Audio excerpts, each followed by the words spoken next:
भगवान विश्वकर्मा जी की इबादत, प्रार्थना, पूजा का दिन है। हम आज इबादत, प्रार्थना का रहस्य, पूजा का रहस्य समझेंगे विश्वकर्मा भगवान की, कि क्यों इंजीनियरिंग की दुनिया में, हमारे जो आज की ऑटोमोबाइल दुनिया है, जो हमारी यांत्रिक की दुनिया है, इसमें हम विश्वकर्मा भगवान को आराध्य क्यों मानते हैं, इसका रहस्य समझेंगे।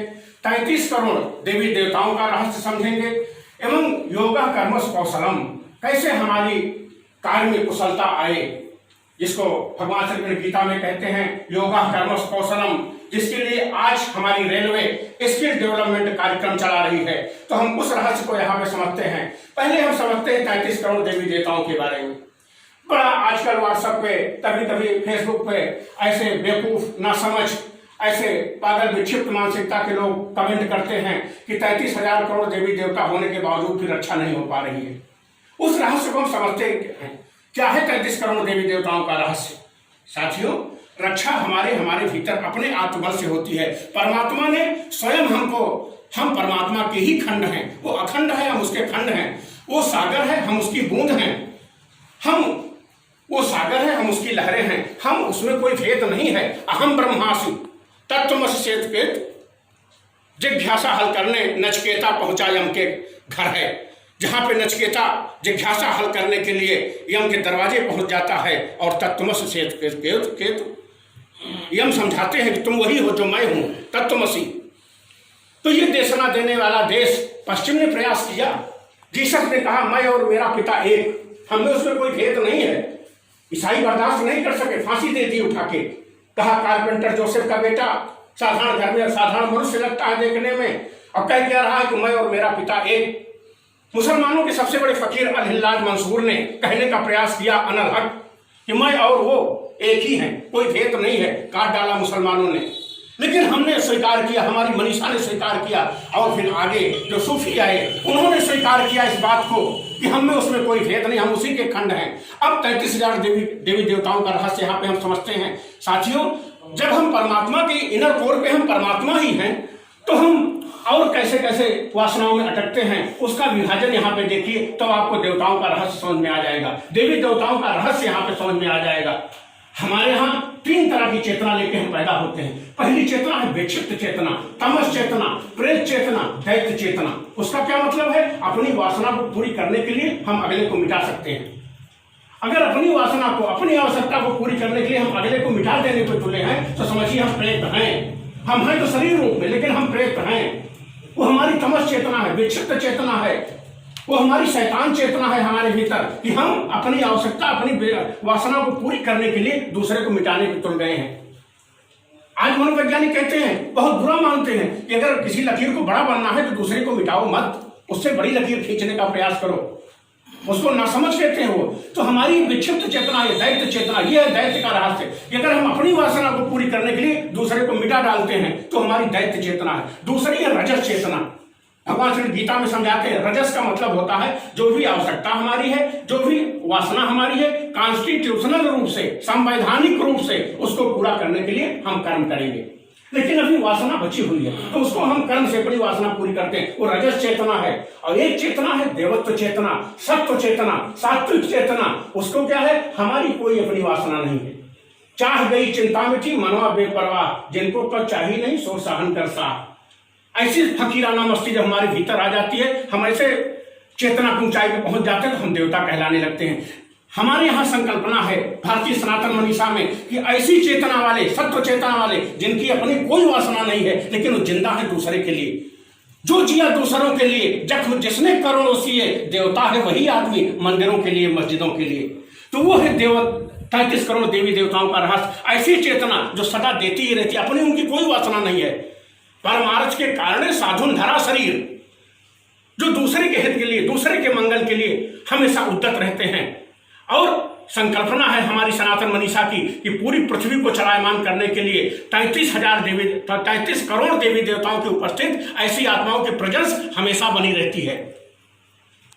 ये है हमारे 33 करोड़ देवी देवताओं का रहस्य। हमारे भीतर इनर कोर पे ही हम देवता हैं। हमारे सुनते नहीं, हमारे परिवार में कहते हैं, कोई हर्ष होता है, किसी कुंबे में फला आदमी देवत्व थे, अपनी कोई वासना उनकी नहीं थी, लेकिन दूसरे के मंगल के लिए दिन रात मेहनत करते थे। जैसे गांधी कावा, कोवे, जापान के जॉर्ज बर्नार्ड शॉ, सुकरात, विवेकानंद, रामकृष्ण परमहंस, ऐसे बहुत से उदाहरण हैं हमारे, चाहे राजनीति का क्षेत्र हो चाहे धर्म का क्षेत्र हो, जिनकी अपनी वासना नहीं है लेकिन दूसरे के मंगल के लिए। पंडित मदन मोहन मालवीय की एक लाइन याद है, अब मर जाऊं मांगू नहीं अपने तन की काज, लेकिन परमारथ के करने मोह न लागत लाज। तिनका मान करके काशी हिंदू विश्वविद्यालय खड़ा कर दिया उन्होंने। यह है देवत्व चेतना हमारे यहाँ। और ब्रह्म एक ही इनर कोर पे हम ब्रह्म है। अंतिम जब देवता से हमारी छलांग लगती है तो हम ब्रह्म में चले जाते हैं, मोक्ष में चले जाते हैं, निर्वाण में चले जाते हैं हम। अब हम समझते हैं विश्वकर्मा भगवान की इबादत का रहस्य। कोई कार्य हम करने चलते हैं तो उसको एक आराध्य देवता है। हमारे बताए ना इंजीनियरिंग वर्क के, यांत्रिक कार्य के हमारे आराध्य देवता भगवान विश्वकर्मा। हमारी एक सनातन मनीषा की खोज है। कोई काम करने चले पहले तो ऐसे देवता के, ऐसी प्रतिमा गढ़ा है हमने कि उस प्रतिमा को अगर आप ध्यान कर लीजिए तो आपकी चेतना शांत हो जाएगी। और एक गहन रिलैक्सेशन में जो आप काम करेंगे एक करीने से होगा, स्किल डेवलपमेंट अपने आप से होगा, आप विक्षिप्त नहीं होंगे। आज स्ट्रेस मैनेजमेंट रेलवे लेके आ रही है कि कैसे हम शांतचित होकर अपने काम को करीने से अंजाम दें, तो हमारी मनीषियों की खोज है। अब आप देखिए विश्वकर्मा भगवान की प्रतिमा के बारे में, एक हाथ में उनके टूल्स हैं, जैसे हमारे यहाँ टूल्स रखे हुए हैं ना, औजार रखे हुए हैं ना, जिनके माध्यम से हम काम को अंजाम देते हैं। लेकिन दूसरे हाथ में आप देखें ज्ञान की पुस्तक है। ऐसे नहीं टूल्स को आप चला देना है, कहते नहीं बंदर को छुरी आप दे दीजिए तो काट के फेंक देगा, विनाश कर देगा। तो देखिए प्रतिमा का रहस्य क्या है, टूल्स एक हाथ में, दूसरे हाथ में ज्ञान की पुस्तक है। जहां भी टूल्स का प्रयोग करो संज्ञान बना रहे, अवेयरनेस बना रहे, ज्ञान तुम्हारा विवेक जगा रहे भीतर से। विवेक और कर्म का जब योग बनता है तो योगा कर्मस कौशलम, वही कर्म फिर फ्लावरिंग लेके प्रकट होता है, जिसको गीता में योगा कर्मस कौशलम कहते हैं। ये है रहस्य इसका। तो आज हम विश्वकर्मा भगवान के माध्यम से, वैसे तो हमने अभी आप लोगों से बताया कि हम तो इनर कोर पे, जो लोग कहते हैं ना 33 करोड़ देवी देवता नहीं, हम तो इनर कोर पे ही परमात्मा, हमारे भीतर ही देवत्व है। हम अपने को पहचान नहीं कहते, हम कहते नहीं मनुष्य एक भटका हुआ देवता है, देवता है वो भीतर से। हमारी संभावना पूरी, हम वट वृक्ष के बीज हैं, पूरी वट वृक्ष बन जाने की हमारी संभावना है। पूरा फूल के, इसीलिए सहस्त्र कमल कहा हमने इसको, कि पूरा सहस्त्र कमल हमारा खिल जाए, पूरी संभावना हमारे भीतर है। लेकिन सतत अभ्यास कौन थे, सतत अभ्यास करना पड़ेगा, अपनी वासनाओं को देखना पड़ेगा आपको। जब वासनाओं से अतिक्रमण कर लेंगे तो आप देवत्व की श्रेणी में जाएंगे, जो 33 करोड़ देवी देवता हैं, और उसके बाद आप मोक्ष की तरफ, निर्वाण की तरफ बढ़ जाएंगे। ये हमारी पूरी मनुष्य का महाविज्ञान है, मनुष्य चेतना का महाविज्ञान है। यही हमारी नियति है, जिसके लिए बाबा तुलसी कबीर साहब कहते थे, आए हो तुम कहां से जाओगे किधर, मन में यही विचार लो बस हो गया भजन। और हमारे यहाँ अपनी व्यक्तिगत फ्लावरिंग में सबसे ज्यादा जोर है। चाहे हमारे आर्ष मनीषी हो, चाहे महात्मा बुद्ध हो, संघम शरणम गच्छामि कहा उन्होंने, लेकिन बाद में कहा नहीं अब तो दीपो भव, अपने दिए बनो, हम सुधरेंगे योग सुधरेगा। और इसीलिए हमारे यहाँ एक शाखा है धर्म की, जैन धर्म, प्रवर्तक महावीर स्वामी हुए उसके। जैन इतना ज्यादा अपनी व्यक्तिगत साधना पे जोर है वहां पे कि वो धर्म सिकुड़ गया। हमने कुंडली पे विश्वास नहीं किया, हमने जमात पे विश्वास नहीं किया।